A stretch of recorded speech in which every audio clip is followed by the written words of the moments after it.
Hello दोस्तों, क्या आप जानते हैं कि नेचर मिरेकल से भरा हुआ है। कैसे लिजर्ड अपनी पूंछ को रीग्रो कर लेती है और स्टारफिश अपनी आर्म्स को दोबारा से रीग्रो कर सकती है और प्लांट्स कैसे अपनी पत्तियों को बार बार रीजनरेट कर सकते हैं। लेकिन अगर कैसा हो कि मैं आपको बताऊं कि आपके अंदर भी एक हिडन पावर छिपी हुई है। हम सभी ह्यूमंस की बॉडी के अंदर भी मास्टर बिल्डर्स होते हैं जिन्हें हम स्टेम सेल्स भी बोलते हैं। इसीलिए कई बार हम स्टेम सेल्स को बॉडी का रिपेयरिंग इंजीनियर भी बोल देते हैं। लेकिन स्टेम सेल्स होते क्या हैं? चलिए इनके बारे में बात करते हैं। स्टेम सेल्स ह्यूमन बॉडी के अंदर दो तरह से काफी स्पेशल काम करती हैं। जैसे स्टेम सेल्स अपने आप को ही डिवाइड करके रिन्यू कर सकती हैं और इसके साथ साथ ये अपने जैसे ही आइडेंटिकल कॉपीज को क्रिएट भी कर सकती हैं। और दूसरी बात यह है कि स्टेम सेल्स अपने आप को दूसरी सेल्स के अंदर यानी स्पेशलाइज्ड सेल के अंदर कन्वर्ट कर सकती हैं या फिर ट्रांसफॉर्म कर सकती हैं, जैसे ब्लड सेल्स, मसल सेल्स और ब्रेन सेल्स के अंदर।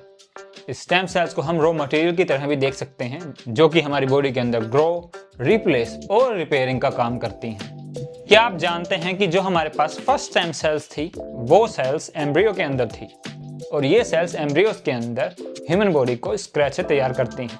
अब इसके बाद सबसे बड़ा क्वेश्चन ये उठता है कि स्टेम सेल्स काम कैसे करती हैं। अब जब भी आपकी बॉडी किसी भी तरह से इंजर्ड हो जाती है या फिर बीमार हो जाती है तो स्टेम सेल्स वहाँ पे अपना काम शुरू कर देती हैं। इसे आप इस तरह से भी समझ सकते हैं कि अगर आपको कहीं भी किसी भी तरह की इंजरी होती है तो स्टेम सेल्स उसी डैमेज एरिया या फिर इंजर्ड एरिया की तरफ ट्रैवल करती हैं और ट्रांसफॉर्म करती हैं अपने आप को जिन सेल्स की वहाँ पर सबसे ज़्यादा ज़रूरत होती है।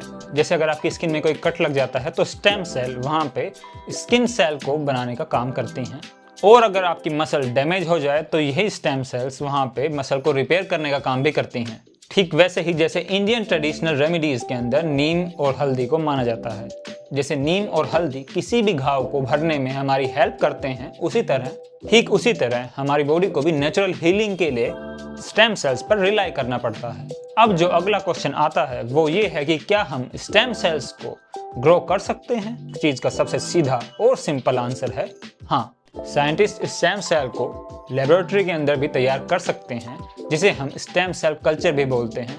और जो ये सेल लैब के अंदर डेवलप होती हैं या फिर ग्रो होती हैं उन सब सेल्स को हम रिसर्च के लिए और मेडिकल ट्रीटमेंट्स के लिए यूज करते हैं। जैसे बोन मैरो ट्रांसप्लांट के थ्रू ब्लड कैंसर को ठीक करना हुआ। और क्या आपको इस बात का पता है कि अम्बिलिकल कॉर्ड स्टेम सेल्स का काफ़ी अच्छा सोर्स है और काफ़ी हॉस्पिटल्स के अंदर यानी कि ब्लड कॉर्ड बैंकिंग के अंदर इस चीज़ को मेडिकल यूज में भी लिया जाता है। अब इसके बाद एक और क्वेश्चन ये आता है कि स्टेम सेल्स हमारी बॉडी के अंदर किस किस एरिया में मिलती हैं।